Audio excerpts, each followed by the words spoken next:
Hello, ladies and gentlemen of YouTube land. It is your boy Dom and I Fox, back again with Danny. How you doing today, Danny? Oh, doing good. How are you? I am upright. I am breathing. And my overhead light is not turned on. What am I doing? Oh my God! All right. God damn it! I was wondering why it was so damn dark in here. And it gave me the ugly ass sepia filter. There we go. All right. So yeah, I am very, very, very exhausted. Work has got me working to the bone. Plus, I'm trying to game on the side during the weekdays, and it's a little rough. How was your week? It's been good. I've been fairly busy this week. A lot of There, stuff. there you go. Anything new and crazy that you're doing?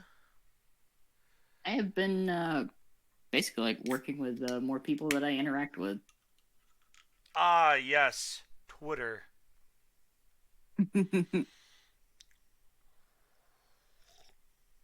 Been fun. I know exactly where that was going.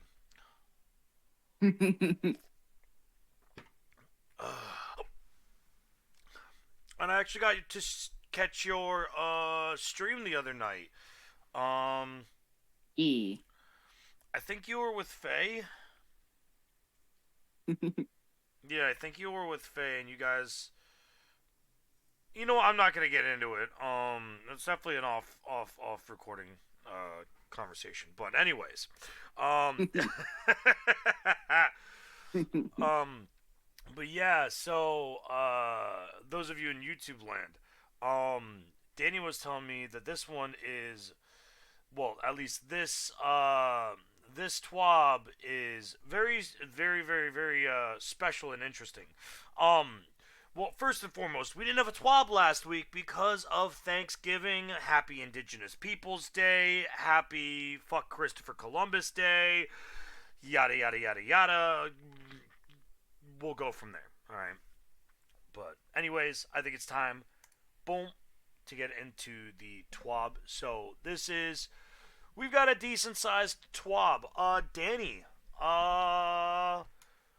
do you want to go ahead and start us out here? Because this basically it's just going over this little rundown here is just going over the previous TWAB.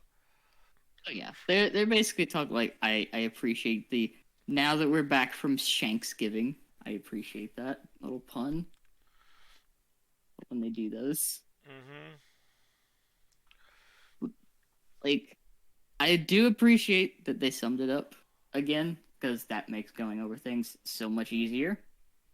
Though interestingly enough, I didn't see this last time. They have a new partnership with Ubisoft.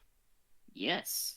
Which is, if I remember correctly, it's going to be in the Eververse store starting Tuesday. I There are don't. going to be armor sets based off Assassin's Creed. And I'm kind of for it. I'm not gonna lie. Fuck that. Give me armor sets from Rainbow Six. I mean, give it time, they might. But yeah, their exciting partnership with Ubisoft, Iron Banner, Trials of Osiris, and Nightfall loot pools have been updated. Thank God. Uh, they go over the weapon philosophy with the senior designer lead, Chris Proctor.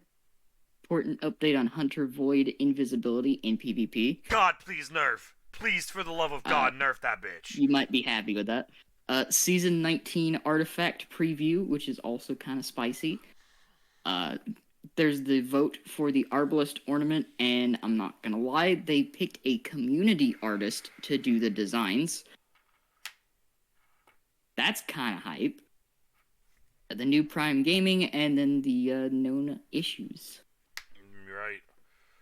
So, we'll meet again, Guardian, in an alternate. God fucking damn it. That's good.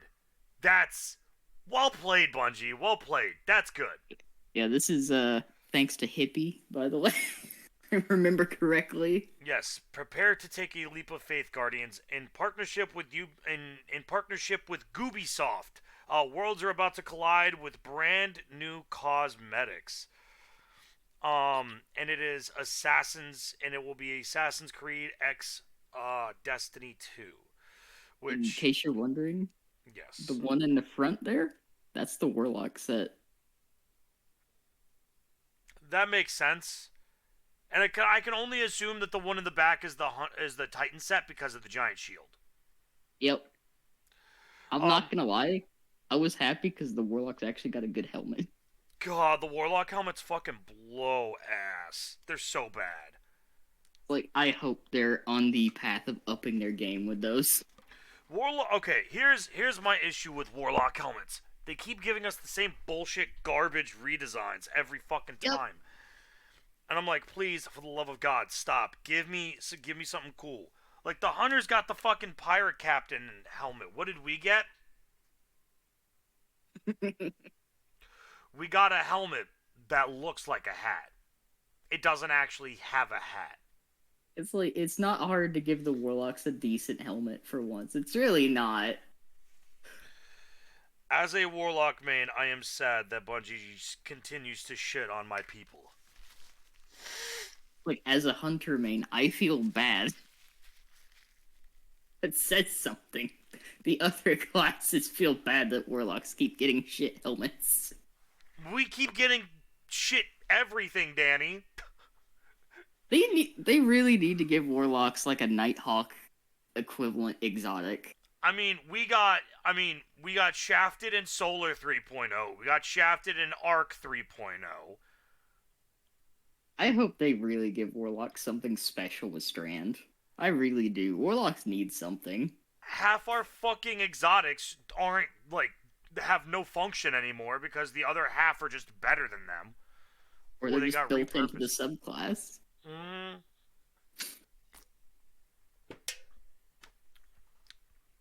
Like there's basically only one exotic for each subclass now, Yeah, with the exception of like a handful that can be used for all of them. they So do talk about some exotics in this TWAB too. thank God.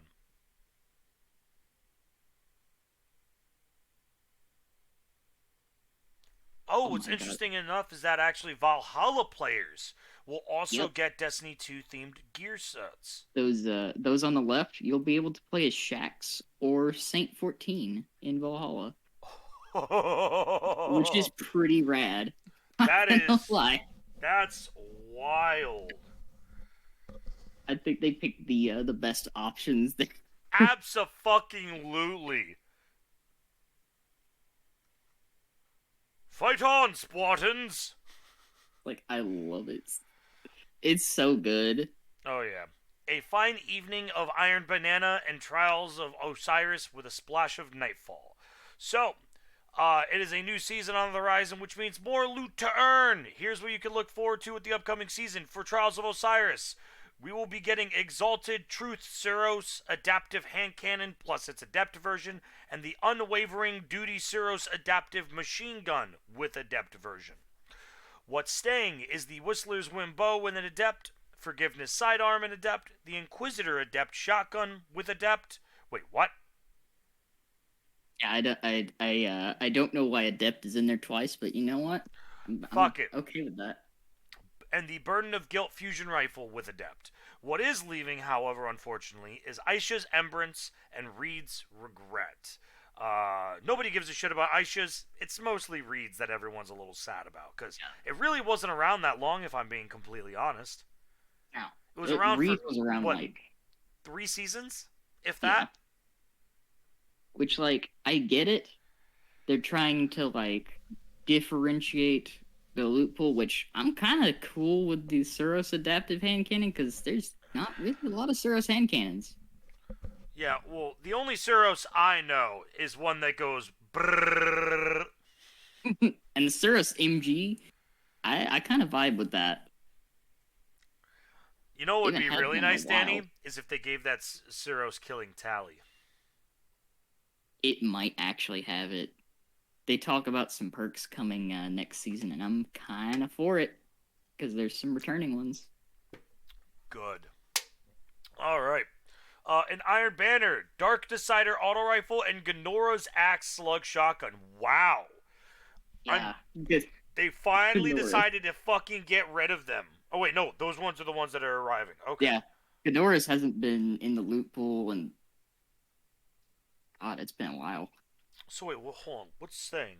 Allied Demand Sidearm, Row of the Bear rocket launcher, the Wizened Rebuke fusion rifle. Okay. The Hero's Burden submachine gun, Frontier's Cry hand cannon. I mean that one. Nobody is crying about that one staying. Yeah, And Razor's Edge Sword. I mean, I think Frontier's Cry is probably one of the best hand cannons in the game for PvP. I am looking forward to Rose coming back. Skulking Wolf is gross. And then what's leaving is the Forge's Pledge Pulse Rifle and the Reese Shotgun. I'm not mad about it. Huh. Fuck that shotgun. Reese Walker is probably one of the earliest D2 PvP killers you can find, and it is obnoxious as hell. So, seeing it leave the Iron Banana loot pool makes me feel a little better. I'm not gonna Yeah, lie. like it's up there with Winters and levels of annoying in PvP. Yeah. Excuse me. And then in Nightfall, I'm actually gonna go over the what's leaving. The Silicon Neuroma sniper rifle and the duty bound auto rifle. Like, eh. I'm not mad. And then what is arriving is the Wendigo GL3 heavy grenade launcher, and the Hung Jury comes back. Yep, Huh. I'm for that because that means it's gonna have the origin traits, which is nice. Oh. That I'm excited about. And then one more thing, we also have shiny new Season 19 ornaments for ritual activities like Gambit, Crucible, and Vanguard Strikes. Feast your eyes on more activity-themed fashion for the upcoming season and marvel at our ability to always come in hot with that clutch green snakeskin look. Alright, I'm not gonna lie. so there's the Crucible one. Oh, it's a video. What the fuck? I'm not gonna lie. There's I don't know Vanguard. how they do it, but the Gambit one always looks better than the other two. I don't know why. Oh, yeah. Like, Gambit's Also, always looks good. Also, this hockey one is interesting. yeah, that I believe is gonna be a new scout rifle. Because it does not look like a recognizable model in the game already.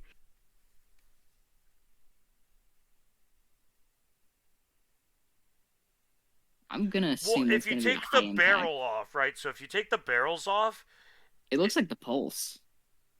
it looks like oh, what's that exotic pulse? No time to explain. No. Graviton. Graviton. It looks like Yeah, Graviton. Like without the barrels it looks dead ass like Graviton without the plasma on it. yeah, it kind of does. I'm interested to see what that's gonna be though. Like, is it gonna be a scout or is it gonna be a Pulse? We'll have to fuck around and find out at that point. Yeah. All right. Weapon philosophy and the art of running div. All right, and you know what, Danny? I'm gonna go ahead and let you take hold of this one, and basically, if you want to, you can either read it out or summarize it up. This one I think is good to summarize because they go over a lot here. There's a whole lot in this section. Like, basically what Chris Proctor is talking about here is how they're going to approach weapon balances going forward, which they really need to, because this past season's been a really good example of some things have not quite fit right, and certain weapons have dominated clearly compared to others. Like, Mm-hmm. notably, there is more people using specific weapons in like all activities. Off Wither Horde, Mm-hmm. off We're looking at you, Arbalist. Arbalist, Wither Horde, Div, still. Oh yeah. So basically, the global change that's going live at the start of the season is the full auto retrofit mod will be like kind of pointless because they're adding a full auto toggle to the gameplay. So you can just go and turn that on. All weapons will be full auto. So that's kind of nice. Good accessibility feature. And they're looking into adding a similar feature for like rapid rapid activated melees such as like glaives, swords, roaming supers. So there might be a similar feature for like an auto melee and such in the future. They're also tweaking different archetypes, starting with shotguns. So this one, shotguns are previously able to one-hit kill from too far away and needed adjustment. Once this was addressed, the weakness of random pellet spread became clear. They become less reliable, even at close ranges. So what they're doing is they're changing the spread patterns for all shotgun types. Each shotgun type has a different spread. Like aggressives have this like hexagonal spread pattern, precisions are like an oval, lightweights are a diamond, rapid fires are square, and slugs are slugs. Huh. So that and they're also changing the archetype like uniqueness. So aggressives are supposed to increase their rate of fire every time you get a kill. So they will now actually increase their rate of fire after you get a kill. Rapid fires have been given 5% extra damage in PvE, and the reload speed benefit is now active, well, basically constantly, instead of just when the magazine's empty. So they've basically done like a lot of tweaking to make sure that everything actually works, because they've noticed a lot of them weren't actually working properly. Makes sense. There's also a couple other balance changes that I wanted to point out that are very, very important. The linear fusion rifle balance changes are pretty nuts. Oh yeah, The they reduced aim assist and then applied previous sniper flinch changes to linear fusion rifles. That's, I think, a lot of players were very happy about that.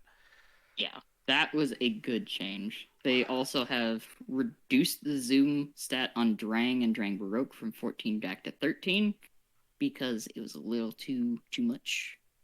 Just a little too much. And I noticed Drang was kind of being a little bit more prevalent this past season. Like, Oh, yeah, people were spamming it in trials. it's like they made it a little too good, just a little bit. And Mm-hmm. here's a big one for PvP mainly. Fusion rifles have had their stability reduced from 49 to 35, namely main ingredient, because main ingredient's too good. And they reduced the aim assist from 59 to 45. I'm not mad It, about it. yeah. They also reworked the hip fire accuracy. So that's nice. Glaives are getting a big change. Wow, Pro- there's a lot here to unpack. yeah. Okay. The projectiles have been adjusted for more reliable hit detection over the network. Yes, That's that's nice. good. The melee attacks can now benefit from exotic armor perks on Syntheseps, Worm God Caress, and Winter's Guile. What about... Wait. What about,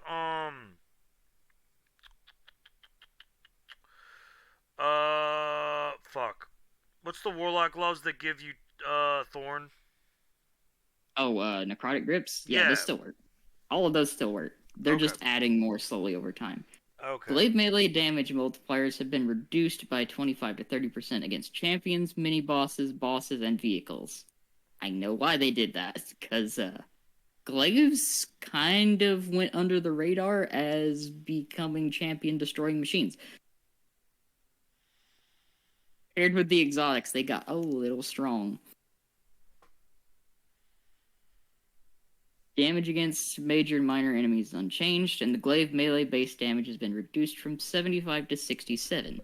That's because they're working with Syntheseps and Worm God Caress now. That makes sense. I get it. I completely understand. It's nice to see them actually work with Winter Guiles, since Winter's Guile is a weaken. Yep, it is a good addition.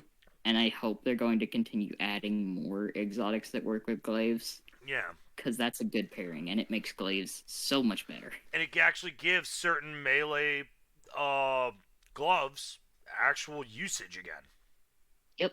Because Which, Winter's Guile since, is like, I mean, yeah, it's okay.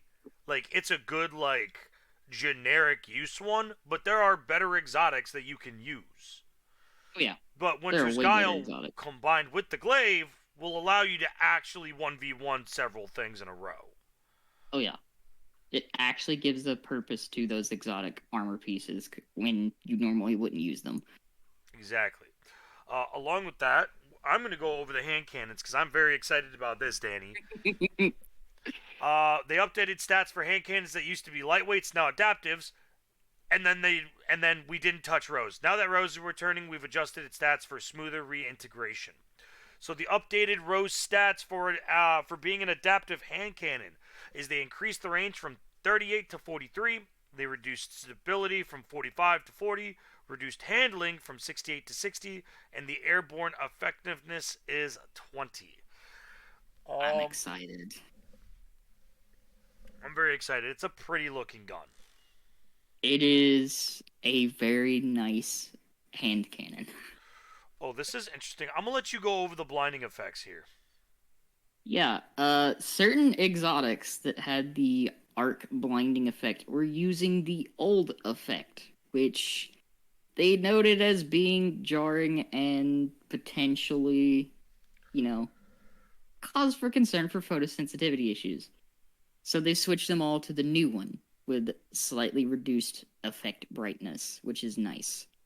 It helps a lot. But this one underneath it is the big change that they've been working on. Dragonfly, Rampage, and Surrounded spec mods are now in the perks by default. So what's gonna happen to those mods then? Those mods are probably going to get depreciated, and or they're going to add to it. One of the two. But I think this is a good change because Dragonfly, in particular, doing more damage just by default is great. Makes that perk better. So Rampage lasting longer. surrounded in the fact that it is fucking buns. Yeah, like Surrounded lasting longer is what it needed because compared to Rampage, Surrounded is just, it's so situational It's that you're so like, bad. you're not going to make use of that The unless you just leave things alive. dead ass. The only thing that I think surrounded is useful for is being on swords. Yeah, that's about it. Like you go in, you whirlwind, you get your surrounded proc, and then you run to the next group. Whirlwind gets surrounded proc. That's pretty much it. That is pretty much Yep. all it is. Other than that, kind of not super great. But they are also reworking a few perks that they're not happy with, like Air Assault. Thank God this perk is fucking garbage. They have changed it so that it now grants a stacking bonus to airborne effectiveness, maximum 2 stacks, 1 per final blow, 2 per airborne final blow. Each stack is plus 30 airborne effectiveness. So max stacks plus 60 airborne effectiveness. You That's know, pretty noticeable. if they just got rid of airborne effectiveness, we wouldn't have to deal with this shit. It's true. Also, they're reworking Headseeker because they believe that it's a boring perk. And yeah, it is. Body shots now increase your precision multiplier and increase aim assist. Additional body shots reset the timer. It has a 0.55 second base timer. Body shots while Headseeker is active reset the timer. Good for Interesting. pulse rifles. So the Good, first shot into the body procs Headseeker. Then you want to hit Headseeker for the rest of the shots. basically. Interesting. And it increasing the precision multiplier is nice, specifically in PvP, because it makes pulses competitive with scouts again. Yeah. And then Encore is getting a lot of reworks because, as they said, it's a little complex and fiddly to use. Yes, it is. So please go back over exactly what the fuck Encore did? If I remember correctly, Encore was like every time you got a final blow, it increased range stability and accuracy, which is what it does. No, it wasn't final blows, it was precision hits. It was just precision hits. But it Right. And didn't now they're always changing work. it to that final blows will grant stacks of Encore. Yeah, which I think is a lot better usage of that perk. Like body shots grant 1 stack and precision grant 2. The maximum of 4 stacks. Last 7 seconds, enhance last 7.5 seconds, and final blows refresh the timer. It adds +8 stability, +5 range, and +1.25% accuracy per stack. That actually is kind of nice. Those are just some good flat out base numbers from it. And I will emphasize those numbers are per stack, and it goes up to 4 stacks. That's pretty good at So it's max what an stacks. additional at max stacks. It's additional 5% accuracy, 20 range, and 8, 16, 24, 32 stability. When you're looking at those numbers, that's actually kind of nuts. Yeah. That makes it a competitive perk. Like, that's a really good perk, especially for Huh. PvE. Encores might actually be pretty good. And this one is what I'm excited for. Seraph rounds will be appearing on more weapons next season. They've reworked how they will work in the game. They removed the plus 10% range scaler, and they now offer +7 stability and +3 range, which I'm okay with. Because Seraph rounds, for anyone that doesn't know, were first introduced in the Rasputin DLC. So it's been a long time since they've had Seraph rounds on anything. Yeah, it's been a hot minute. Like, it was what was the season with Rasputin's bunkers? That was the last time they put that on a weapon. Warmind? Because, like, they had it in Warmind's DLC, and then they had it again in that one season revolving around Rasputin before he got evaporated by the darkness. Um. It's Well, that's the been a one. Wait, while. hold on. Wasn't that the season right before or right after I came back to D2? I think it was just as you were getting back into it. Yeah, But it's because been a while. I came back into D2 back when you could still farm Titan, or no, not Titan, Mars. Yep, You could farm Mars for Rasputin. yep. But for those who don't know, Seraph rounds are basically ricochet rounds, but better because they have over penetration. It's like the combination of armor piercing rounds and ricochets. Oh, this is something that I'm not exactly happy about. So they changed tunnel vision and kill clip to where they can actually be Yeah, used together, but because of it, they reduced kill clip's damage, which I'm not entirely excited for because kill clip is one of so here's and I'm gonna have to stand up and stretch for a moment. So the reason why I have an issue with kill clip with this change in particular is because kill clip is the only thing on certain weapons that are saving those weapons. If I'm yep. being just completely blunt honest, like there are just some certain weapons that would be downright useless if it wasn't for the fact that they got kill clip. The unfortunate thing with this change is that kill clip is basically going to drop off. I have a feeling. Yeah, kill clip Like, is going to completely drop off, and it's basically going to be because multi kill clip is still the same. yep, multi kill clip is just outright going to be a better perk. Yeah, multi kill Which, clip and rampage will be the two primary damage perks now. yep, Because originally it's kill clip, rampage, multi kill clip. Or, yep, and now kill clip drops to the bottom of those. yeah. And honestly, it feels like it's low key getting replaced by Frenzy. Yeah, frenzy is going to be much easier to maintain than kill clip. Well, yeah, because you don't even need to have that weapon out. You just need to Yep, be in combat. You It's don't even have to reload for Frenzy. yeah, and the longer you and as long as you stay in combat, the perk stays active. Yep, and it will be the same damage bonus. So Frenzy jumps up, kill clip goes down, multi kill clip also comes up. So it's going to be Rampage is definitely going to be like above everything still. Yeah, I really think that they need to buff multi kill clip. Yeah, I think like multi kill clip's requirement of having to reload really hurts it because the it's only thing, used. It's only yeah, useful in PVE. the thing that I don't like about multi kill clip is you cannot pair it with something like subsistence. If subsistence procced multi kill clip or kill clip every time that you got the kill and it put rounds back in the magazine, then it would be okay, but they just do not function together. Right, and remind me, what the fuck does tunnel vision do again? Tunnel vision, if I remember correctly, just increases stability and aim assist for like precision hits. If Oh, I while you're remember correctly. zoomed in, right? Yeah. So it's like it's kind of situational. It's not really a perk that I'm I super don't know like why they even brought this up. interested If in. I'm being honest, I think they just wanted an excuse to nerf kill clip. Probably. Like actually, low key, I feel like they literally just did this just to nerf kill clip. They probably did, which like okay, I guess. Like hopefully they're gonna introduce some more things and like tweak some more of these perks. I'm really hoping so.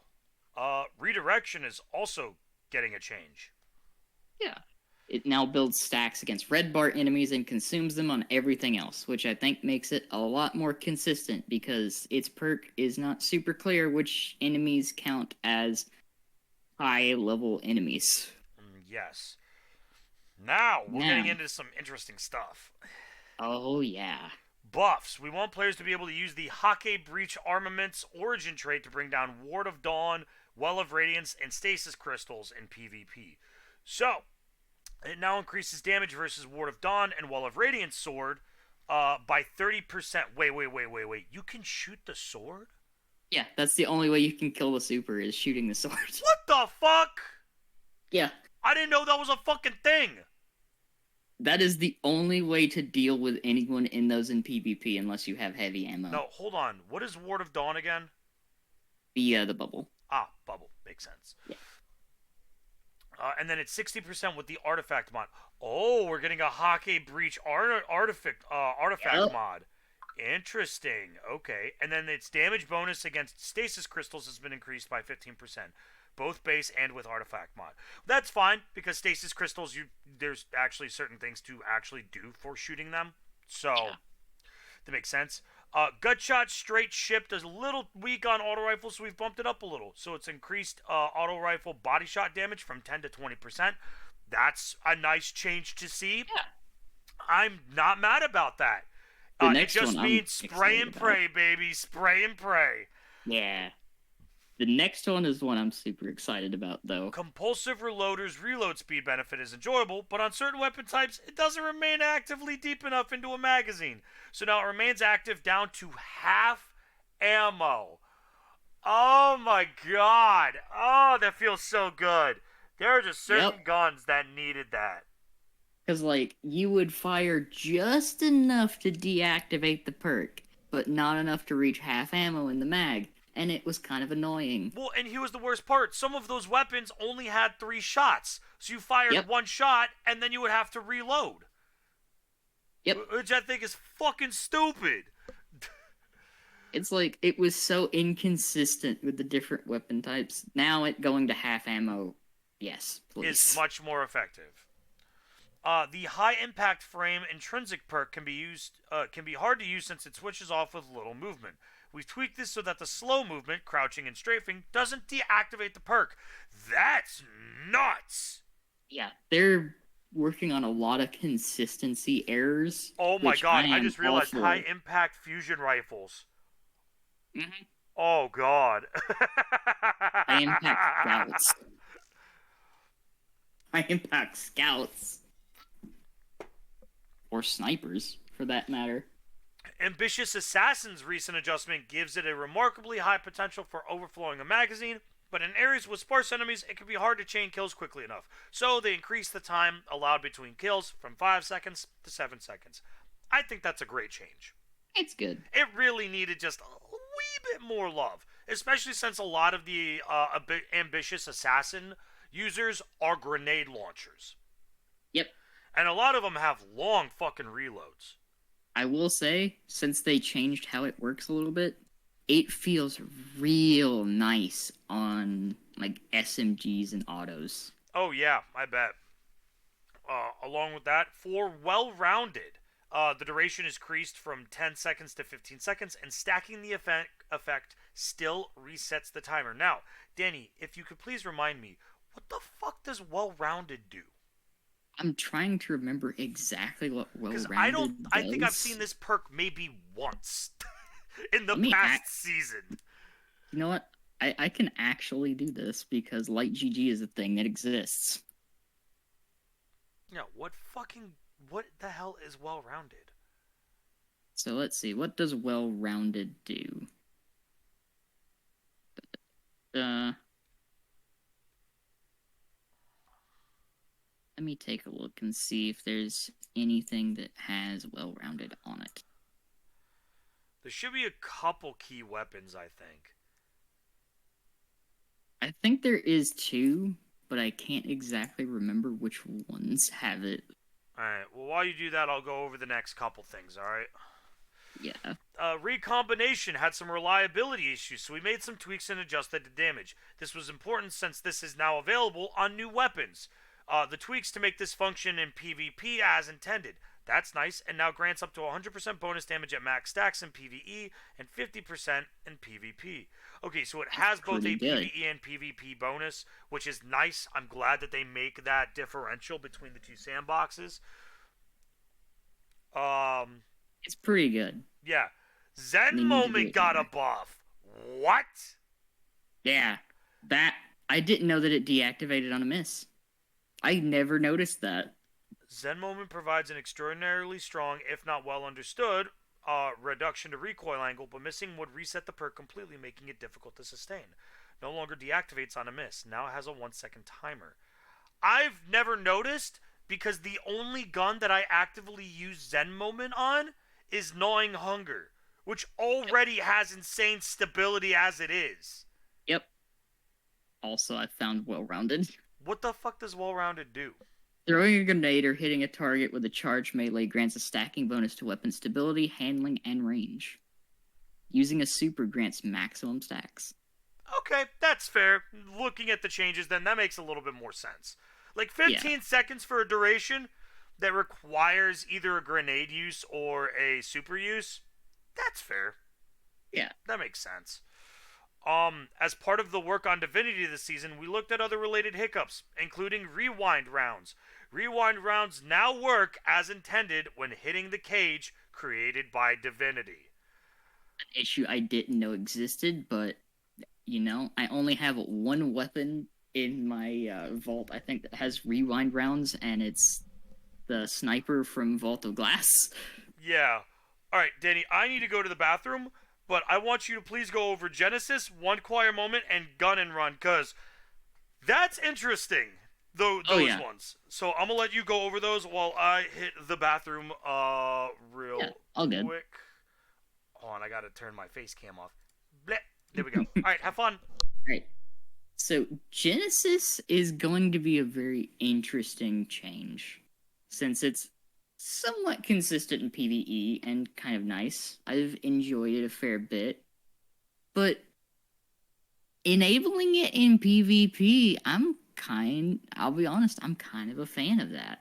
Because it gives Genesis a purpose in PvP. And let's be honest, a lot of guns you can break the shield on players, but can't really do a whole lot else after that. So you're kind of just forced there to sit there awkwardly reloading, and it's not super great. So reloading the mag when breaking a shield is gonna make Genesis an interesting pick for PvP guns. I think it's actually gonna change up some of the perk listings that people go for PvP roles.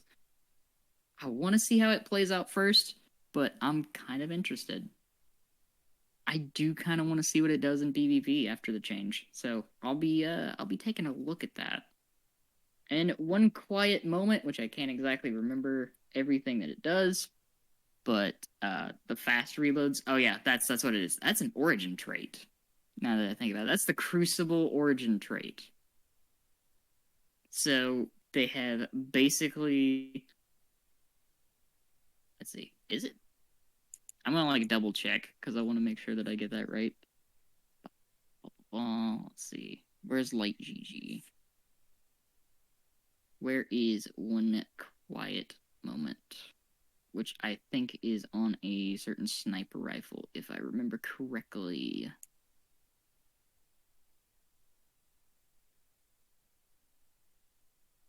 I should just leave like Light GG up constantly because it helps a lot finding these.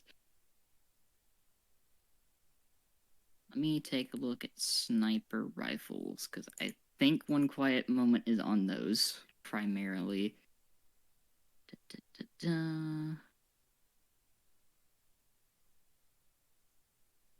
Let's double check just to make sure.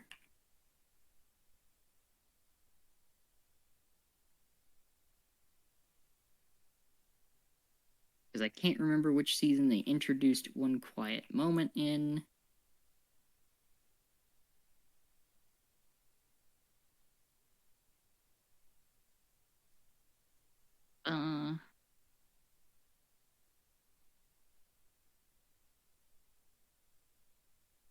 If it's an origin trait, which it could be an origin trait.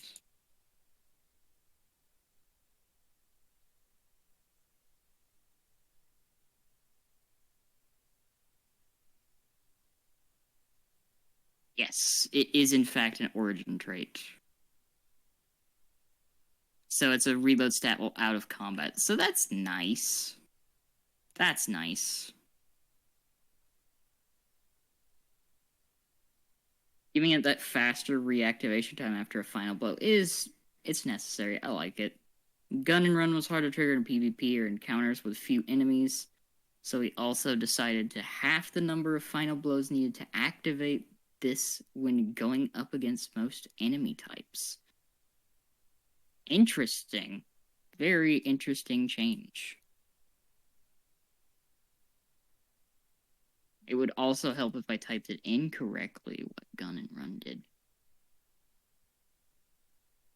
So yeah, those are basically just origin traits, because that's the Gambit one. Rapidly defeating targets with this weapon grants bonus sprint speed. Guardians, powerful combatants, and high-value targets grant this bonus quicker. So yeah, that's not bad. That's not bad at all. I'm back. Woo! Yeah. All right, so where did we get to? I just finished Gun and Run. One Quiet Moment and Gun Run are both origin traits. Good to see them getting changed and getting Genesis. Genesis, I want to watch how that works because I kind of feel like that's going to shift the meta in PvP a little bit. I have a feeling that Arbalist is still going to be obnoxious as fuck. It's interesting to say that because they are nerfing it again. Let's be honest, Danny. Are you It's surprised? Still strong. No, I'm not surprised at all because they go over that in this TWAB, by the way. They reduced box breathing on scout rifles. Reduced the damage bonus on scout rifles by 5%. That's interesting. It is very interesting, but I understand why they did that for PvP. But most people don't even use box breathing. Because the only situation right now where box breathing is strong is PvP for the initial shot damage. Box breathing headshot. That makes sense. But of all things on scout rifles, though, you would figure that it would be more on snipers. Yeah, Since box Snipers, I breathing feel like tends it'd to be a be one on shot kill. snipers more, or box breathing tends to be on snipers more than scout rifles, or at least from what I've seen. Though I may be an ignoramus and I don't really keep up with PvP weapons. There's more scouts now that have it than used to, because when box breathing was initially like introduced, the only scout rifle that had that on it was the one from Scourge of the Past. Which one So was they that? have that was the raid in what is now the Elixir Order. No, no, no. I mean, what was the name of the scout rifle? Uh, I actually have it in my vault somewhere. While you go over and find the name, Unstoppable Force's damage was a little too high for the level of investment, surpassing other damage perks for strength and uptime. We're keeping the uptime but adjusting the damage from 30% to 20%. I'm not mad about it. This was primarily what, a shotgun perk? So the fact that it's getting nerfed, I think Yeah. it's solid. The big hit though Is is 1-2 one punch. two. That's a Yeah. big hit, and kind of hurts for PVE, but Well, I'm I get surprised it. that they wouldn't differentiate between PvE and PvP because it's Yep, used in both. it is used in both, but I know primarily its issue was in fact in PVE. Paired with certain exotics, it was kind of a little strong. I It's mean, like I get it. Jesus. 3x to 2x with unpowered melees, 1.8 to 1.4 with charged melees, and reduced additional bonuses versus bosses from 0.5 to 0.25. That is a major hurt. Like, those are Oh yeah. major damage nerfs. Yep, and it's entirely because of the Titan exotics. Of course, Because because Titans just worm have to. gods, They just had to ruin it. worm gods in particular, you know the ogre in Oh, grasp? Grasp? Yep. Yeah, being able to basically one shot that ogre is it's kind of a little much. It's kind of a little much, and I found the scout rifle. It's no feelings. Thank you. Bug fixes. To excess the opulent weapon origin trait. Triggering this perk across multiple weapons no longer displays a stacking counter on the UI. This perk never stacked its effects, so this change does not change its behavior. Alright, Yeah, that's just a UI fix. I'm fine with that. I mean, that makes sense, like, for what it's worth. Enhanced perks. We've taken a pass over several enhanced perks to bring their functionality more in line with the base perks. Enhanced Unrelenting shifted from plus 5 health regen, or shifted it to plus 5 health regen and removed plus 5 handling. That makes sense. That's And nice. that makes my legendary glaive feel a lot better because I run enhanced unrelenting on it, and It's it's good. so good. It's so fucking good. Just swing the glaive a couple times and you're back at full HP. Not mad about it. Enhanced perpetual motion. They removed the the 0.1 second faster activation, and removed the 0.1 second grace period upon ending. But they added 1 second faster activation on ×2 stacks. Also, Good. I'm really happy about that. Good That's change. that's a good change. It's a good change for longer firefights. Enhanced timed payload. They shifted it from increased range to plus 5 stability. Good change. Solid change. Enhanced explosive payload. Shifted it from range to plus 5 reload. Also a good change. Enhanced firing line. They added an additional 10 handling when in proximity of allies, but removed the increased neutral range. Honestly, I'm actually not that mad about that because most of the time you would when the issue with firing line is you need to be next to teammates, right? So Yep. normally you have another gun, and then when you get to like a plate that you all have to stand on, then you pull out your weapon, and then DPS. Yep. This honestly makes a lot of sense to me, and I'm perfectly fine with it. Like, that's And a that lot of in sense. the weapons that you're gonna use firing line on, that increased neutral range is not gonna do anything for you anyway. Yeah, like, Like for example, there's a lot of machine guns that have firing line on them. machine Machine guns do guns, not give a fuck linears. about range. Yeah, linears, snipers, all of which don't really care about range too much. Yeah, because they all already have bonkers fucking range as it is, so, like, who needs neutral range? And you're all going to be within that range anyways, so... Enhanced Grave Robber got swapped from +5 reload to +5 handling. I think that makes more sense because Grave Robber just reloads your magazine on a melee kill anyway. Yeah, so it's like, I'm fine with that. Enhanced Explosive Light. They added one more charge. The stacks now cap at 7 instead of 6. Great change. Good change. Good change. Primarily, this would be on... this was actually on Ascendancy, was it not? Yeah. Yeah, it's on GLs and rockets, basically. And Ascendancy was already a good rocket. So, and the for those of you that don't know, the way that Explosive Light works is that as you pick up Orbs of Power, you get a stack. Bonus damage. Yeah. Yeah. Here's the crazy part. As long as you don't die, you continue to keep those stacks.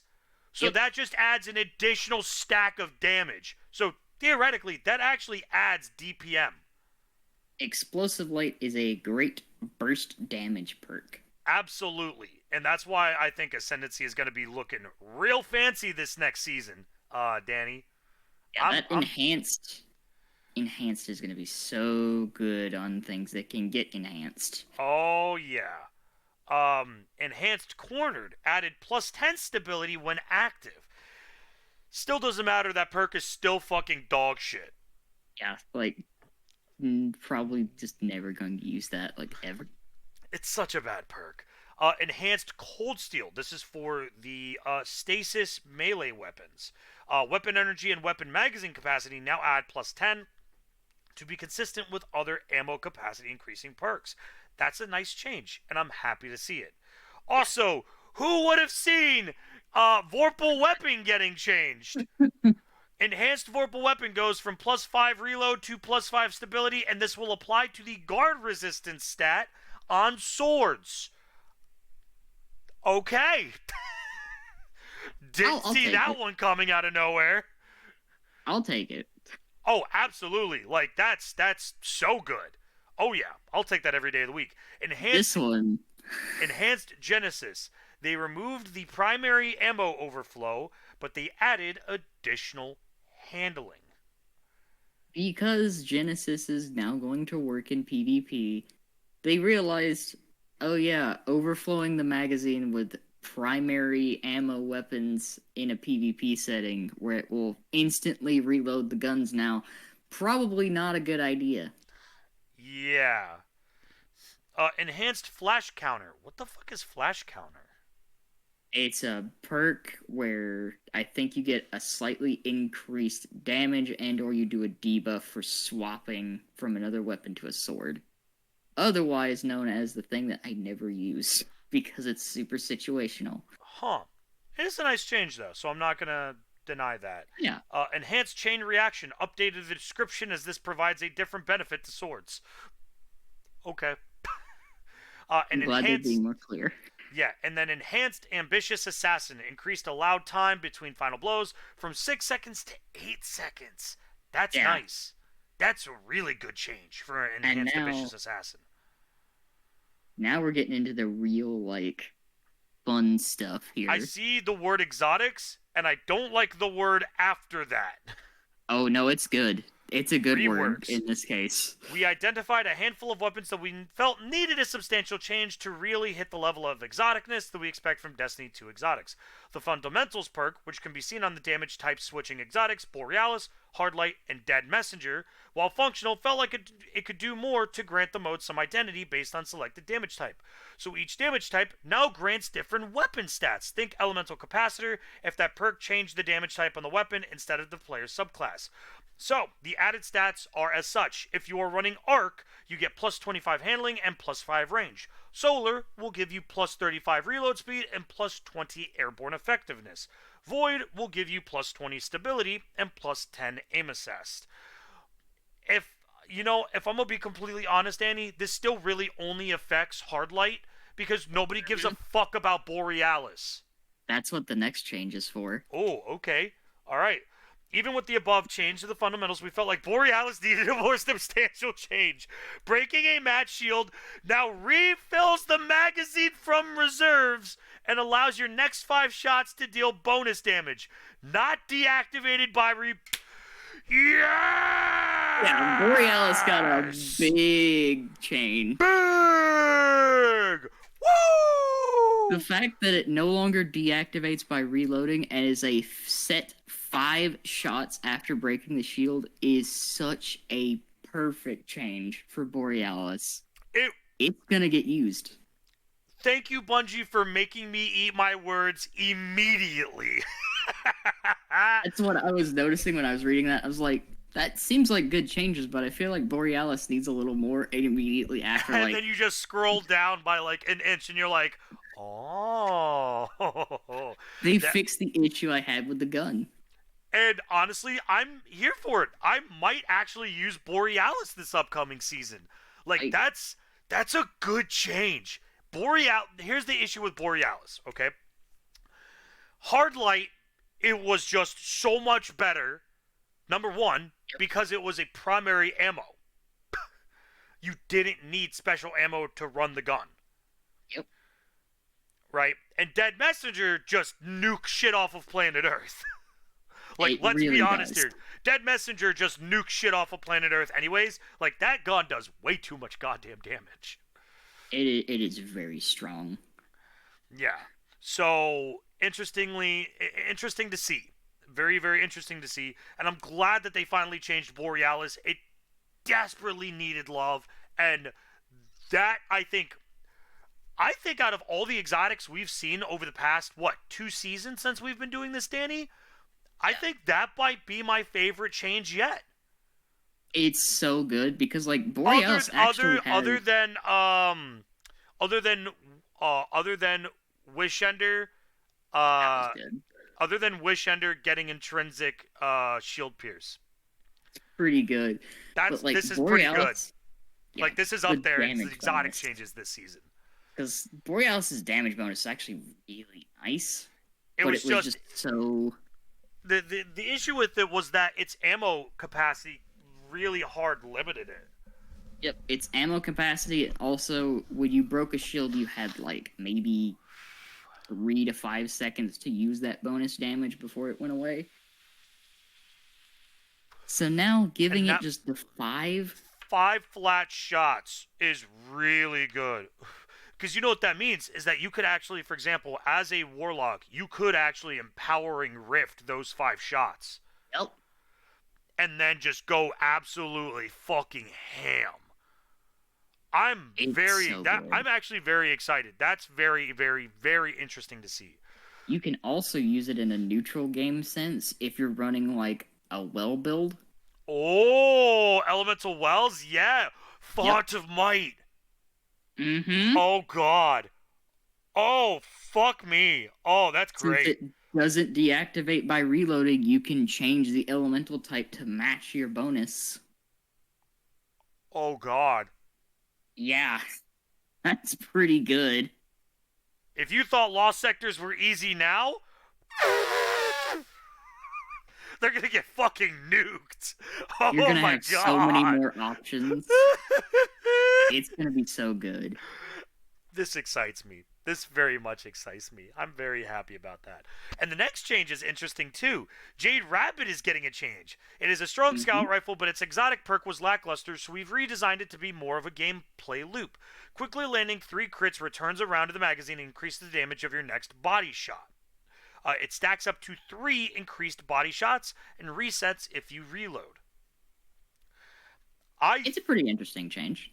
Yeah, Jade Rabbit will always be a weird gun because it requires you to swap between shooting the body, shooting the head, shooting the body, shooting the head. But I think this is a solid change just because it will actually allow you to not have to shoot the body if you don't want to. Yeah. I think it will make it a lot more consistent as well. Yeah, which I think if I'm being perfectly honest, I think I'm fine with. Because that was the biggest issue with Jade Rabbit is the consistency. It's the reason why no one ever uses it anymore. Is because it was so just poorly managed. Um, so having this done, I think this is a good change. Very, very good change. And then we get to the nerfs. Raid weapons dominate, or three weapons dominate raid exotic weapon usage, largely because of their effectiveness and ammo efficiency. Look at this Oh, chart, by the oh way. God. Look Oh at this fucking God. chart. Yeah. Yeah. It's Yeah. Also, yeah. interestingly enough, that Aegis Scepter and Lumina are in here. Lumina actually actually got a big bump last season. Well, yeah, when they did Arc 3.0. Yeah, like it is actually giving pretty good damage buffs. Like Yeah, it legitimately was being pretty yeah, useful. except it no longer works with Solar Warlock, so I don't give a fuck about it anymore. Big F and big Yeah, F. unless it doesn't work with Solar Warlock unless you get Boots of the Assembler. Yep, Which, why would you run Boots when there are like 5 million other Solar Warlock exotics that you could run? yep. Like, Chromatic Fire, anyone? Or no. No, my bad. Starfire Protocol. Yeah. That's what I was thinking of. That Starfire being Protocol is said, just. Starfire Protocol is just too fucking good. That that and Luna is Factions are still just a net neutral, just good set of boots. like I'm not gonna lie though, looking at this chart is kind of funny because like we knew that these three weapons were like being used significantly more than anything else, but the difference between everything else and Arbalest. Yeah, like Wither Horde and Divinity. Yeah, we know that. And then Arbalest is just like, yo, fam. I heard you like damage with your damage. It's like that's nearly 30% of all raids being completed this past season. That is roughly about 26%. Yeah, look at That's that. that's gross. Also, my boy Zeno out here with less than 5% usage. Just give my boy a catalyst. We'll see those numbers skyrocket. Make You might be Xenophage great again. you might be interested by later on in this TWAB. There's a Xenophage change? There's so much Oh. stuff in this TWAB. Me gusta! Alright, let's get into the nerfs. So, for example, looking at raid exotic weapon usage back on November 15th, it's clear that Arbalest, Divinity, and Wither Horde are way too strong. Divinity coming right behind Arbalest is no accident, but an entire team of 6 players in a raid only needs a single divinity, so it's even more popular than it looks when simply looking at numbers. Another interesting aspect of this data is that divinity ownership is roughly half the number of those who own Arbalest and Witherhorde. If that number were to go up, popularity of this weapon would also increase. That's insane. Yeah. Also, So I love that the second most obtained PvP exotic weapon is fucking Forerunner. because the change they made to Forerunner last season made it a 5-shot guaranteed kill in PvP. I mean, Forerunner's just. I told. Danny, what did I tell you when Forerunner came out and I started using it? I said, this gun is gonna somehow get nerfed. It's gonna somehow get nerfed, and I guarantee you it will end up getting nerfed in the future. Because it is too good of a fucking gun to just let it fly. Last season they made it so much more disgusting than it ever was, and Yeah. it got very apparent that it was gonna get nerfed. Yeah, also, fuck Jotun, and I'm pretty sure the only reason why Telesto is this high is just because it's Telesto. Because this was before the Trials of Osiris Yeah. event where Telesto had broke 1,000,000 kills. The thing that really gets me on this entire list, though, is look at Borealis down there with Wave Splitter. Oof. Borealis actually being used in PvP. Like, I respect that, but why? I mean, I'm surprised to see fucking Prometheus lens on this fucking list. Prometheus lens kind of melts. I'm not gonna lie, it Yeah, actually but kind like, of melts. where the fuck is Teraba? Oh wait, Teraba's not special ammo. Never mind, I'm Yeah, tripping. Also, seeing someone use Age Receptor in PvE or PvP is fucking wild. that's kind of funny. Seeing that it's almost up there with Lawrence is like, oh my Of all god. fucking things, yeah, like that's fucking hysterical. But like, there are definitely outliers in PvP. Oh yeah. So, Witherhorde is extremely strong in both PvE and PvP, dealing high damage quickly and for an extended duration. We are making changes to direct hits, and we're leaving the damage and ammo capacity alone, but since this weapon in its current iteration is too strong in PvE, not to mention that the Taken portal is difficult to deal with in PvP, we've made the following change. The portal duration now only lasts for 4.5 seconds from 7.5 seconds. Good change. Solid change. It also means that you can know that now, in order to prevent someone from capping a zone, you have to now spam at least 2 shots, Yep. which Which, I'm fine with. yep, because that's all you start with. Now, regarding Divinity, this is a must-have weapon in endgame PvE. That said, the combination of the strongest possible weaken effect, the cage making critical hits trivial, and intrinsic overload being too strong, as is evident looking how this weapon is used in instances like raids, it was time for a change.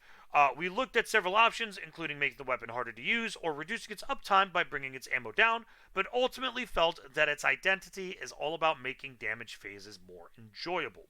Cage uptime remains the same, but we've brought the weaken strength down to match other standard weakens in game. It's also important to call out that you can still apply a 30% weaken debuff with the cage with combining Divinity with Tether or Tractor Cannon. I'm glad they did that. And I'm very glad that they fucking mentioned it. They're just So, in return, they reduced Divinity's weaken from 30% to 15%. It still self buffs to 30%, though. So, the user who actually uses it, you'll still get the 30% buff. which I am totally on board with. That I think makes that's a great sense. change. I think that's a 'Cause, good like, change. it means you have to put a little bit more into it if you're doing like high level in-game stuff to still get your 30% like debuff plus the cage, and it doesn't have as long of an uptime with that, but you still get your crits. Yeah, and I like the fact that it still gives the person who used Divinity the 30% buff because they're the one that had to carry Divinity. So I think that's only fair. I think that's a really, really, really good change. Though, I'm gonna be honest, who was the asshole that said that Divinity needed a nerf? Who was that It was stupid fucking content creator that said that? oh, I think that was Salt. Stupid ass. That being said, I'm glad that they like weighed all the options and was like, this is kind of Divinity's entire like identity as a weapon to make damage phases more enjoyable, and I'm glad they stuck to that. Yeah, because the biggest issue is that Divinity is a must-have weapon. Like it. Because here's the issue: they made raids balanced around Divinity. Mm-hmm. That's not fun. That's It's not like, fun. and by making this change, I think it's also going to change how they set up raids and dungeon encounters, which will be good in the long run because it means more things are going to become viable in in-game content. The biggest issue that I have, though, and this is something that I really hope that they do, is that they go back and they change some of the end game stuff to match this. Priest. War Priest is a big one. War Priest has so much fucking HP that the nerf to Divinity is going to severely hurt War Priest. Or it's going to severely hurt people doing War Priest. So That I think being they said, need, in my opinion, they should nerf War Priest HP to match oh yeah, this. 100%.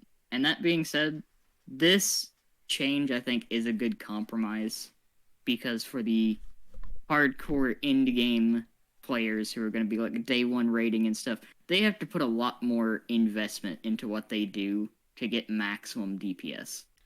Which I'm fine with, because with a coordinated fire team, you should easily be able to do that. Yep. Like, here's the thing: in a coordinated fire team, you should have tether, you should have a tractor cannon, you should have a divinity, you should have bubble, you should have well. Yeah, it's like it's going to make them spread out the classes plus their weapon loadouts. Yeah, which I'm fine with, and I'm totally okay with that. Also, we're at 100. We're at an hour and 10 minutes, and we're barely halfway through. Fuck. Uh, all right. Arbalest missed out on the body damage reduction that Lorentz driver received, making it too easy to get one hit body shots in a PvP, while also not requiring enough precision in PvE. So, reduce the body shot damage to match Lorentz driver. I'm not mad about it. Yeah, good change. Interestingly enough, though, they changed Gallarhorn. So they reduced the primary rocket's impact and detonation damage by 25%. However, Wolfpack rounds are not affected. So the legendary rocket rounds that are fired side by side with Gallarhorn are not affected, which is very, very good to note. This just brings it into the desired band without nerfing it past other rocket launchers. And it kind of sucks, if I'm going to be honest, but I understand the change. Yep. Because they chose to make Gallarhorn more of a support rocket, which fair. Like, if you nerf the main damage but leave, the increased damage on the wolf rounds, I'm honestly okay with that. That makes a lot of sense, and I get it. It turns it into a divinity situation where the person picking it is giving up their own damage to increase the damage of the fire team. Yeah. And my boy Forerunner, my poor boy Forerunner got a nerf. Forerunner, like I said, was too goddamn strong. And what did I say, Danny? I told you Forerunner was going to get a nerf. The fact that they somehow managed to accidentally buff it made it even stronger, and now they had to nerf it. Yep. They just couldn't keep the halo away from them. So, Forerunner's base damage is going from 40 to 37, and its crit damage is going from 72 to 67. Not a terrible nerf. Yeah, not a terrible nerf. It's still going to be good. I'm still going to use it in PvE, because it still one-taps several enemies. You're going to be excited then. So, buffs. We track exotic weapon popularity when deciding what exotic weapons to buff by looking at how many active players own a weapon and how much they use it in a game. Let's take a look. What's the highest usage? It is, interestingly enough, Bastion and Cerberus +1. These, by the way, are the lowest 20 used exotics. Bastion is the most used of the lowest used exotics. Darcy isn't last place? What the fuck? I thought about that, and then I remembered, oh yeah, the ones below Darcy are Merciless, Queenbreaker, Worldline, and Two-Tailed Fox. And when's the last time you've seen those weapons? To be fair, though, Two-Tailed Fox does definitely have its use. It does, but when Gallarhorn came back to the game, yeah, it kind of just got vaulted by so many. Yeah, Queenbreaker is ass. Worldline Zero's been nerfed into fucking oblivion. Legendaries are better. Merciless is just garbage.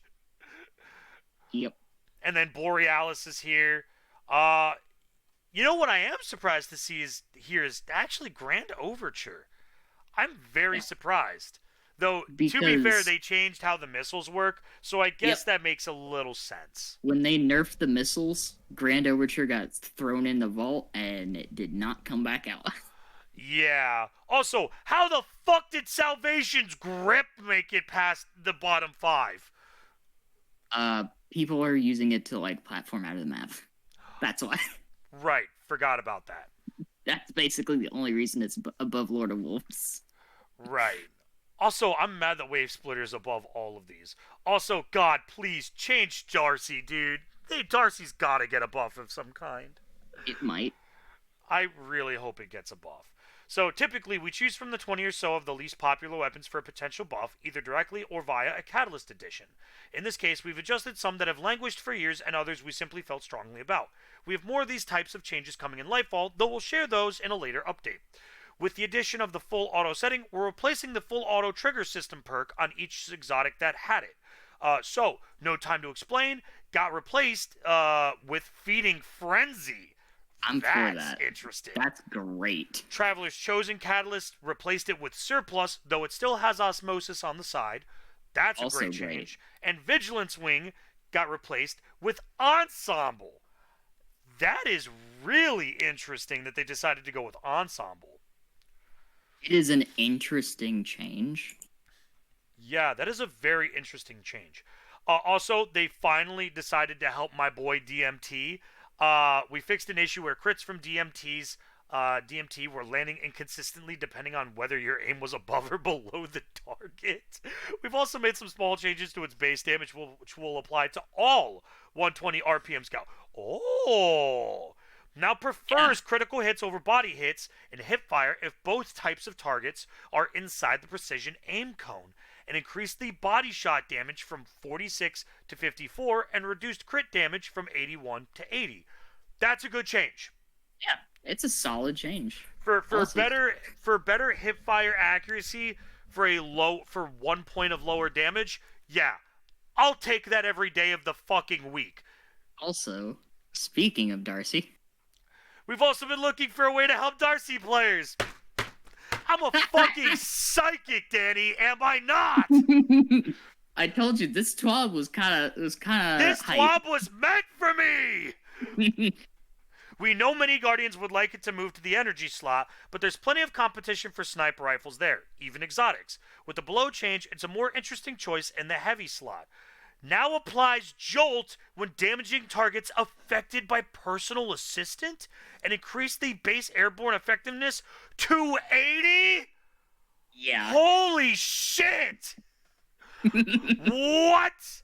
It applies Jolt? You don't even need to be on Arc. It just applies Jolt. Yep, all you have to do is wait for personal assistant to activate, and yeah, it increases its damage output. To be fair, though, personal assistant still takes for fucking ever to proc. It does, but as long as you ADS, it stays up. I think this will. All right, so Danny, I definitely think we'll have to do a little bit of testing, but I think Darcy will be good. I don't think Darcy will be good in raids. I think where Darcy's going to shine is in Arc dungeons. Darcy is going to shine in Nightfalls and potentially more like solo stuff. I think Darcy's actually going to be good in like the mid-level to like the low-level PvE content. I think it's going to be used. Yeah, because personal assistant shows you where the crit is, and then if you hit the crit, it will apply Jolt. Also, being able to run like a Void subclass and have something to apply Jolt to like increase the damage further is gonna help so much. Well, and not just that, Jolt applies a CC debuff to them to where they can't move because they're jolted. It's basically it's a miniature stun. So the fact that you can have a stun on command basically is really good. Though, if I'm gonna be completely honest, I think the thing that I really wanted to, like, don't get me wrong, this is a great change to Darcy. However, I think what Darcy desperately needed was a intrinsic perk. I really wanted to see Darcy either get shield pierce or get unstoppable. The best part is, it has a chance to in the future, because they are looking at doing that to a few more weapons. I really hope so, because these are, don't get me wrong, again, these are great changes to Darcy, but I don't know if it's going to fully put Darcy back on the map yet. Oh yeah, absolutely. It won't put it like back on the map, but it will make it another option. And I agree with that for sure. Along with that, Wish Ender has always had a hidden damage bonus versus targets affected by Witherhoard due to its identity as a taken hunter's weapon. Increased bonus versus Witherhoard blighted targets from 10 to 24. What the fuck? Yep, it's always had that interaction. What the fuck? What? I didn't know that happened. What? Did you Yep. know that was a thing? Yep. That Thorn, I think no, that Malfeasance and Touch of Malice all have that because they're weapons of sorrow, basically. So if Like weapons anybody of is sorrow wielding them, plus you get bonus damage against them. like anything that's affected by the blight is counted as a taken enemy. So anything that does bonus damage to taken does more damage to anything that's affected by a direct hit from Witherhoard. All right, Danny. So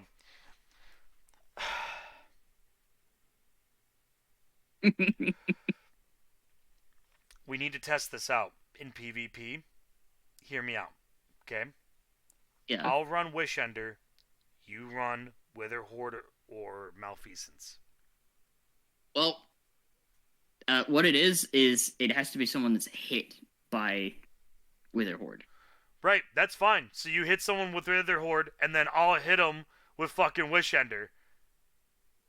100%, it would just one shot. It's just straight up. And that's PvE, fine. We'll you hit can them with the definitely 1-2 tell. combo. PvE, you're 100% going to be able to tell, though. Oh, yeah. I feel like in PvE it's going to be even more fun because Witherhoard just nukes in PvE. Now, to be fair, Witherhoard did get the nerf with the portal. Yep. So But we will need that's to not keep on direct hits. Yes. That is not direct hits. Direct hits will still remain the same, correct? Yep, direct hits are unchanged. And that's fine. And then here we go. While we don't want special ammo snipers to be perfectly accurate from the air without significant investment, we don't have the same concerns with their heavy ammo counterparts. That's where this Whisper of the Worm change comes in. They increased its airborne effectiveness to 80. That's interesting. Of all things that they changed on Whisper. I think that's a good change for the heavy snipers because that just intrinsically makes them better than their energy counterparts. Well, wait, this only goes to Whisper though, doesn't it? Whisper and Darcy are the only two heavy snipers, and they're both getting 80 airborne effectiveness. That's wild. Alright. The Prospector has surprisingly high burst damage, but ultimately doesn't excel enough at ad clear or DPS for it to have a secure place. With the below change, it is substantially more effective at ad clear, though we will continue to monitor when it's live in game. It got chain reaction as an intrinsic perk. That is an interesting change, because I don't think I've ever thought about using Prospector as ad clear. I have.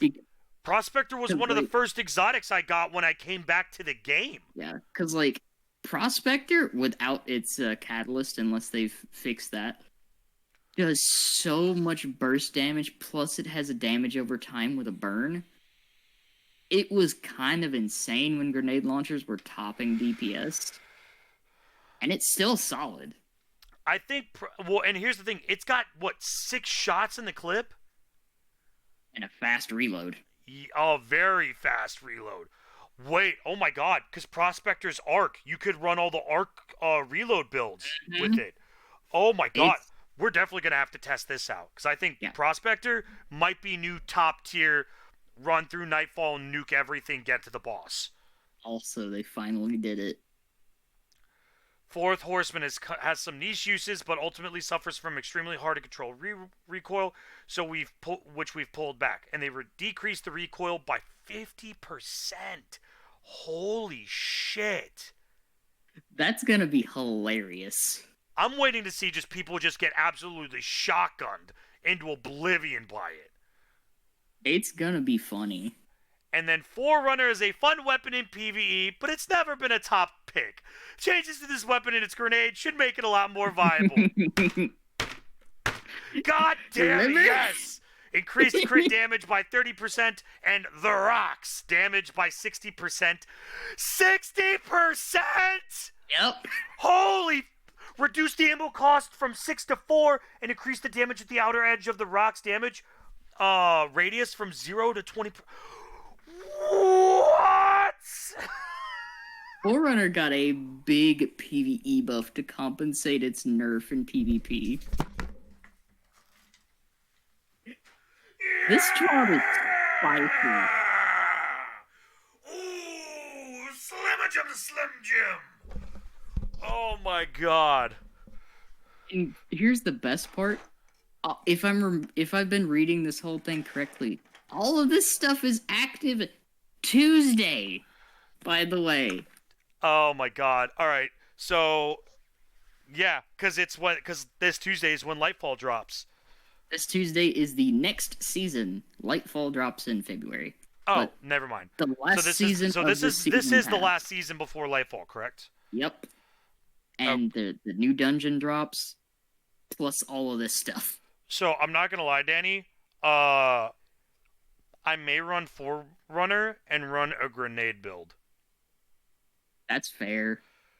Like, Because I think there, because the rock technically procs on grenades. there's also some more changes too that they're working on, which I'm kind of down for. Oh no, there's more. Oh god. Yeah, we're just barely over halfway through this TWAB. Merciless is extraordinarily strong when ramped up, but it's hard to keep it in that state. Merciless decreased charge time on hit now resets on a 5-second timer. This timer is refreshed when you land hits. That's a really good change. It's not going to That's a bring good Merciless change. back, but that's a really solid change for the people that actively want to try and use Merciless. Also, No!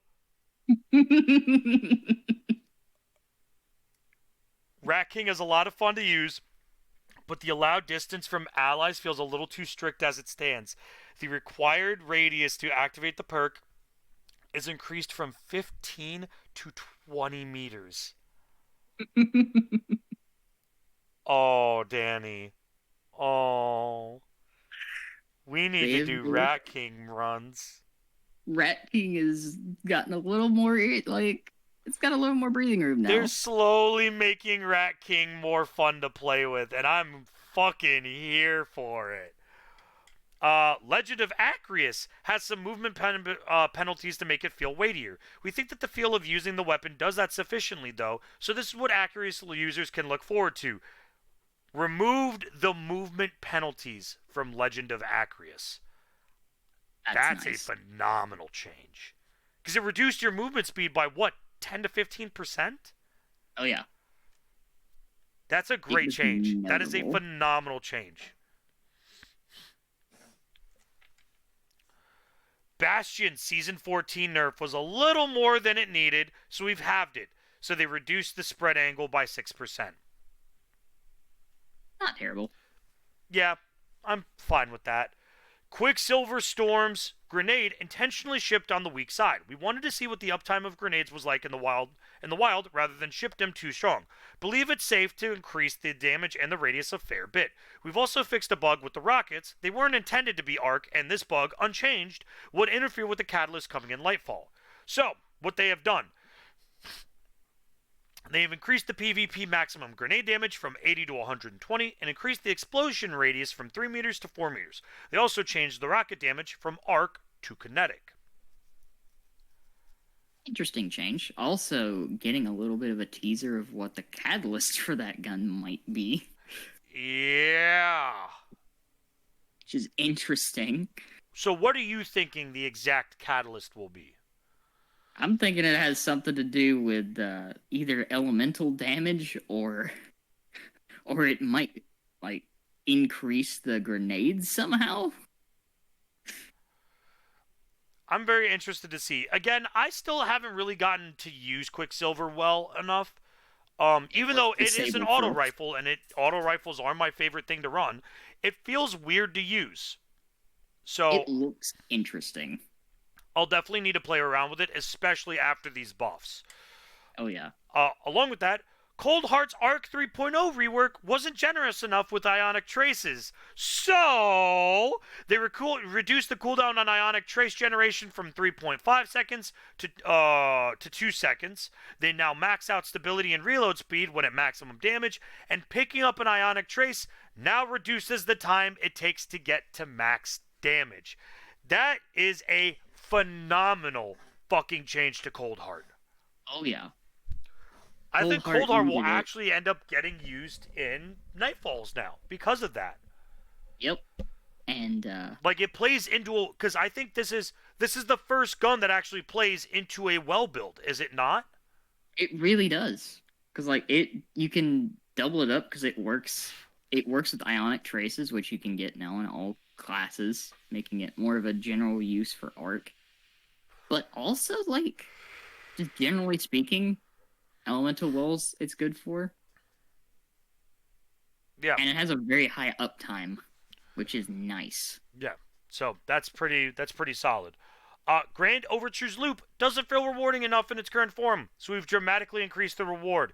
They upped the missile damage by 50%. Jesus Christ. Yeah, now it's gonna be used again, but this is the one that's gonna make you happy, probably. 20. I'm just insane. Like, every single missile gets a 50% damage increase. Each missile hits for what? What kind of. How much damage, Danny? I, I can't even remember the numbers because it's been a little bit If you since have I 20 saw that. missiles, you've effectively. It's basically Wardcliff. Yeah. You've effectively, like, almost doubled your. No. By 50%. You've one point. You've upped your damage by a third. Yeah, which is good. It needed it because aside from the missile damage, After Grand the Overture nerf, is kind of weak.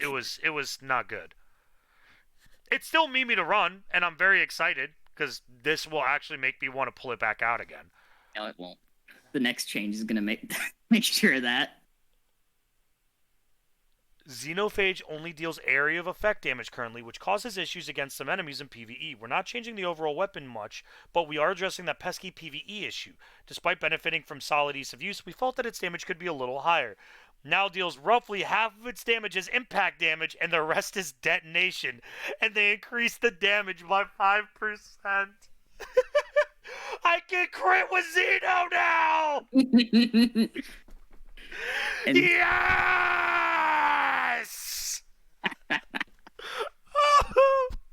yeah, they buffed Xeno. Oh my god!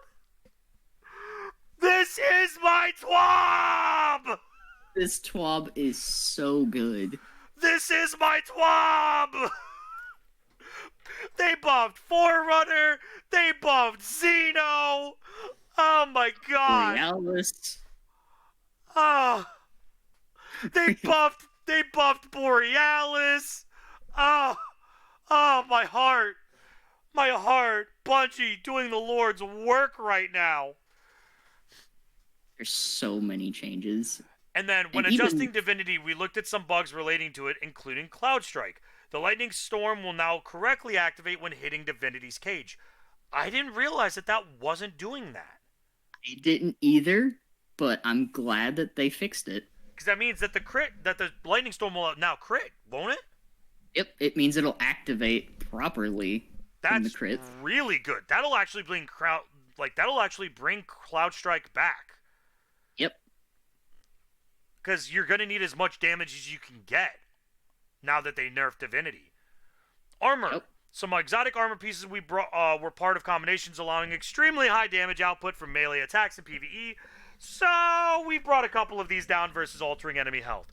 Worm God's Caress, it reduced maximum damage multiplier from 7.5 to 3.5, and Winter's Guile reduced maximum damage multiplier from 7.5 to 3.5. Note on Gyre Falcon's Hallberg. We have a change coming in 6.3.0.1. Here's a sneak preview of the changes that we believe will address balance concerns in PvP while maintaining a clear identity in the void space. You will gain volatile rounds when exiting invisibility. That's interesting. And when executing a finisher while invisible, this exotic now gives nearby allies a reserve overshield and give the wearer a temporary bonus to weapon damage. In other words, the bonus damage from exiting visibility got replaced with volatile rounds, and the only way you can get bonus weapon damage is by executing a finisher while invisible. So impossible in PvP. That's a really great change. Because it keeps the bonus damage, it just makes it PvE only. Yeah, that is a phenomenal change. That is a great change. While it allowing it to retain its main deal, and then moving on. Yeah. Things players can look forward to in the future. A heavy weapon damage rebalance, tinkering with bringing some less effective options while bringing up some damage outliers down. What's the Lightfall DPS meta? mysterious. A large rebalance of the airborne effectiveness stat, making primary ammo weapons significantly more active, while airborne without any investment in the stat. Think Icarus level accuracy from before Season 17. Specifics are still in development. Some tweaks to the new shotgun reticles, and I'm going to assume this is specifically to allow them people to see exactly the reticles that they Yeah. were mentioning earlier above, Each, which I think yeah. is fine. And then a pass at adding subclass 3.0 verbs to several exotic weapons. There are currently 7. Oh yeah. That That's gonna is be fun. that is interesting. That is very, very interesting. I'm trying to think what weapons they would do. Because I'm gonna go ahead and like assume one of them that they're mentioning. Well, one of them that they've currently done is Darcy's change, because Jolt is 100% subclass 3.0 verb. Right. The others, I'm intrigued by. Honestly, I'd really like to see a change. You know what would be really fun though, Danny? Give a Oh, subclass change to Twin-tailed Fox. I think that would be a good And one. then based on what subclass you're running, whether it's solar or void, you get a certain bonus. It would be nice. I think that would be a great change for it. Because the whole point of Twin-tailed Fox was specifically to deal with lost sectors that specifically had solar and void shields. Yep, because it does both, and each one did a different thing. The void round suppress and the solar round applied damage over time. Yeah. So I'm very excited by that. A void hunter walks into a bar, but you probably didn't see them. So we're just gonna quickly glance through this.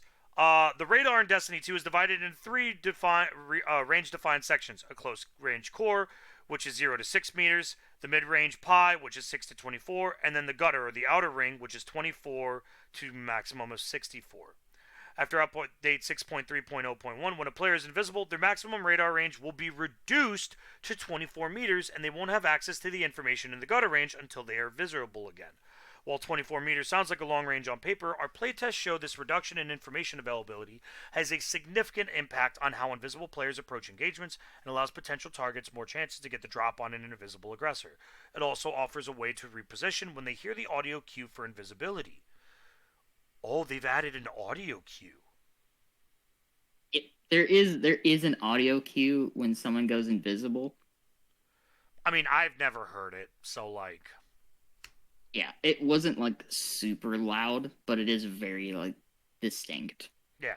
And then they found that it has minimal effect on invisibility's role in PvE, which is fine. I don't give a fuck Yep. about invisibility in PvE. I care about more of it in PvP. Yep. And then Season 19 artifact mods. Here for a good time, not a long time. Each season artifact is focused on one of the light subclasses, reinforcing and enhancing the 3.0 updates that players have been tinkering with throughout 2022. In Season 19, it's time to give a little love to Stasis. As we've always done in the final season of the year, you'll see some reprisals, some reimaginings, and some more experimentation. The Season 19 artifact will have anti-champion mods for hand cannons, scout rifles, bows, pulse rifles, auto rifles, and submachine guns, as well as the return of the unstoppable grenade launcher mod. The Lucid Finisher mod returns to help you generate some heavy ammo. We've also got some new twists on a few old favorites, including a version of Passive Guard that works with glaives and a reprisal of Breach and Clear designed to interact with the Void 3.0 rework. Oh my fucking god. Oh, what is the Void grenade launcher from Season of Arrivals? What is it called? Oh, I can't You know remember the exactly name what of I'm it. talking I about, know which though. one you're talking The one about. with blinding grenades. Yep. Truth Teller. Truth Teller. Yep. Truth Teller is about to, and I have a God roll Truth Teller. It's so good to see Breach and Clear back. It was such a great mod. Such a good mod. So I like the fact that they're bringing. I really hope that it's unstoppable hand cannons. Yep. I think unstoppable hand cannons will always be the solid. I think unstoppable scout rifles is okay. It's probably going to be shield pierce, bows, and pulse, and then will most likely be overload, auto rifle, and submachine gun again. which Probably. I'm honestly not mad about. That's honestly what I think most players are okay with. Like, having hand cannon be literally anything but unstoppable makes it feel like shit. Yep. That being said, them saying it's time to give a little love to stasis, we might be going back to Europa. I think we are, and on top of that, I think that we're going to see a great return of a gun that you are going to be very interested in, Danny. And that is, I think we're going to see a change or two to IS Luna. Probably. And I think that's going to be a little nutso, if you ask me. I am all for it. Yeah, and I'm very excited about the Void 3.0 Breach and Clear, because Truth Teller is about to pop the fuck off. The thing that I'm wondering, I wonder if they're gonna make Breach and Clear's debuff stack with Void 3.0's debuff. Oh, I'm almost guaranteeing it. Because if so, that could be anywhere between like a 50 to a 60% debuff. Yeah, we're also trying out some experimental mods that don't follow our usual patterns. Be on the lookout for artifact mods for the chest and leg slots that grant bonuses to resilience and mobility, respectively. We also have a helmet mod that grants additional airborne effectiveness to the weapons you are wielding. The monochromatic Maestro mod in the class item slot rewards you generously for using weapons and subclasses that match their damage types. Oh, Lord, well builds are in, baby! It gets better. We've even included a mod aimed specifically at solo players, which should be very useful in tackling those legend law sectors to get just the right roll on that exotic you're looking for. I just reread that. It's gonna help you get the exotic weapons or the exotics faster, or to get more god roll exotics. To get the That's nuts. specific rolls that you're looking for. That's nuts. Because there's only a few exotics that I don't have. And getting a perfect roll on it immediately would be so helpful. Yeah. Community created, community voted. Choose your Arbalist. Back in August, we opened the gates for Guardians to vote on which exotic weapon gets a shiny new ornament. That winner was Arbalist. They've come up with a couple of designs. Here are some of the designs. Design 1 is historic. I'm not gonna lie. I've looked through all of these. They're kind of nice. To be honest, this just... So Danny, I take a look at this, and you know what I immediately think of? Oh? This immediately makes me think of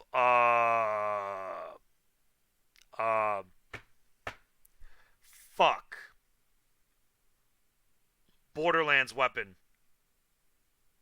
Oh yeah. It reminds me of the one shot.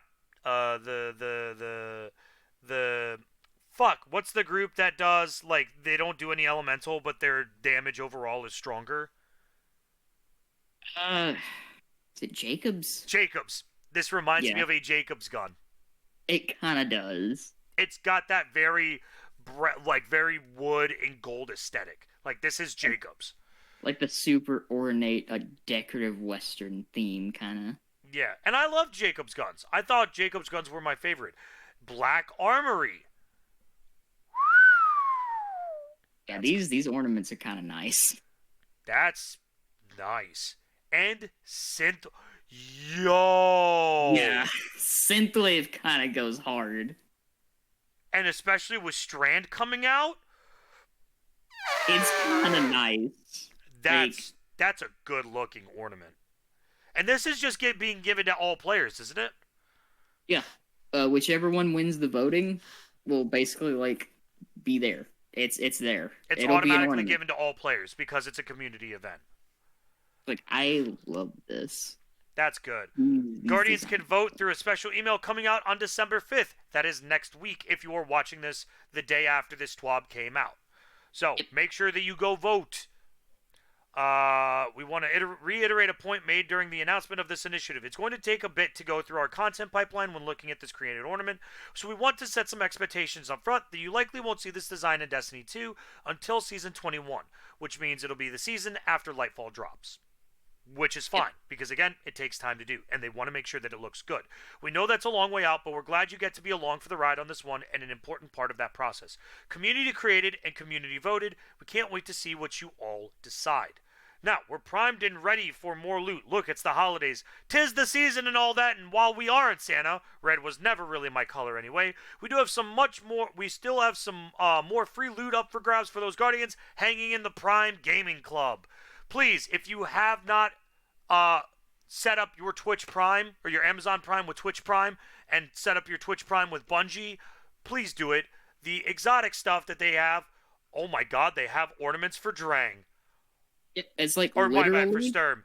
And then so they give you the Sturm exotic sidearm, the Symbiosis exotic weapon ornament, they give you the Ram exotic Sparrow, and the Nothing Gold legendary ship. Like literally every single month there is new stuff here. Like literally, it's just they give you a free exotic, a free ornament for that exotic, a free exotic sparrow, and a legendary ship. It's free shit. Every single one. It's free shit. Just Yeah. get it. So like if you're new to Destiny, Prime Gaming, easiest way to get free exotics. They just throw them at you. Oh yeah. Player support report. Last chance Bungie rewards. Make sure that you're getting all of these. Blah blah blah. These are the actual purchasables. Previous season pass and vendor rewards. Right. I still haven't completed the season, and I probably won't by the end of this week. I'm playing way too many games to actually complete the season. Understandable.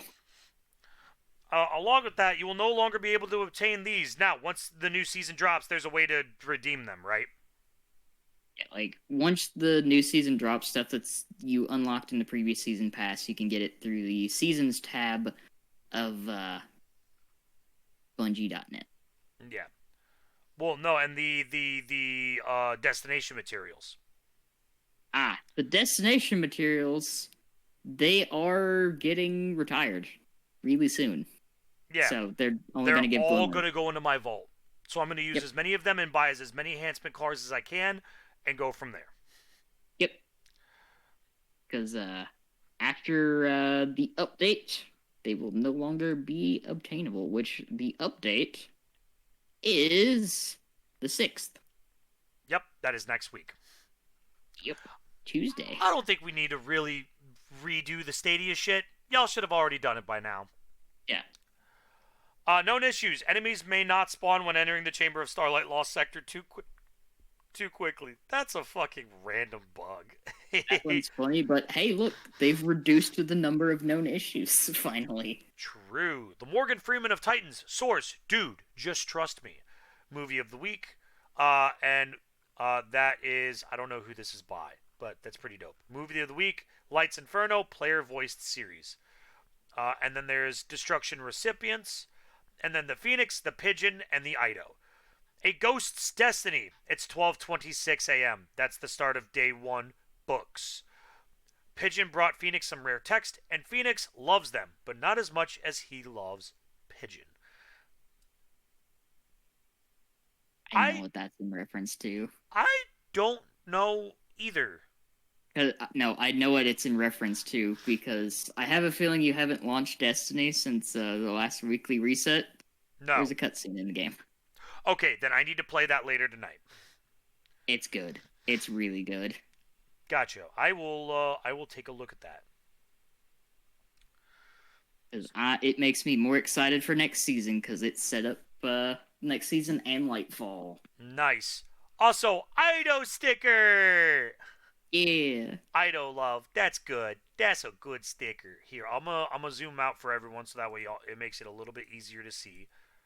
Boom. Ido sticker. And then I'm gonna zoom back in for this.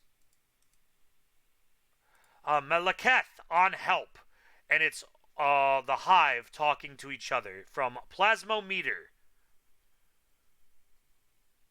So this is pretty interesting, seeing the Hive guys talking. Oh yeah. And then Recall and Recognition, in which a daughter remembers and a mother forgets, from Rivaldi 22. And this is Savathun and I forget her name from Shattered Throne, but that is Savathun's daughter. That is the boss of Shattered Throne. oh no shit. And then one more. They Stay Winning by Quibet or by Quiblet, and it is Saint 14 holding Osiris.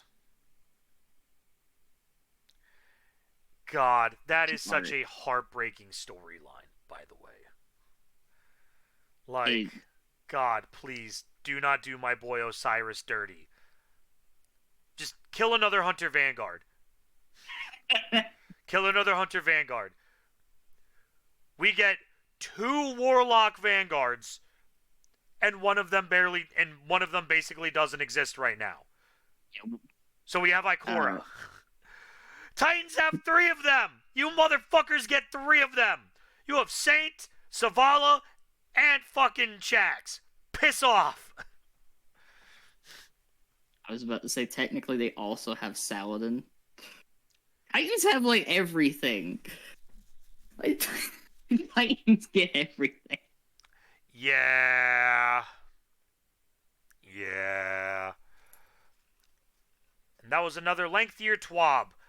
They will be back. Only a few more TWABs left of the year, with December 15th being the final one before we get to be all cheesy and say see you next year. So, we will be paying very close attention to the TWABs. But, yeah. Very... I'm still scrolling back up to the top. Jesus Christ. It's a big one. Like, very... This is... Very, very... Oh, God. Oh, very, very long TWAB, but a very, very good one. And that's not even all of the changes coming. That's just this season. That's just this week. Yeah, that's literally just like, this update. Like, Bungie said, hey, we'll miss you guys on Thanksgiving, but don't worry, we'll make up for it. And they made up for it. They made up for it. Xeno getting a buff, Darcy getting a buff, Borealis getting a buff, Forerunner getting a PvE buff. It's Bruh. So many, like, good changes. Perks getting reworked, things getting cleared up, exotics being brought back into, like, usable states. Like, it's nice. It's insane. It's actually legitimately insane. This was a phenomenal TWAB. This was a great, great, great TWAB. Oh, yeah. Now, as much as I would love to be sappy and sentimental and talk more about the TWAB, I have to leave for work in about 10 minutes. So, Danny, where can they find you? You can find me on YouTube and Twitch under the same name. You can also find me on Twitter at DominiFox1 or on Twitch/YouTube at DominiFox. As much as we would love to stick around, Danny has a stream to get to. I need to get to work. With that being said, thank you guys so much for stopping by. We really appreciate it. And let us know in the comments below, what was your favorite weapon change and why was it all of the above? Thank you guys so much. We hope you all have a wonderful day. And as always, don't be a sweat lord. We'll see you guys next week.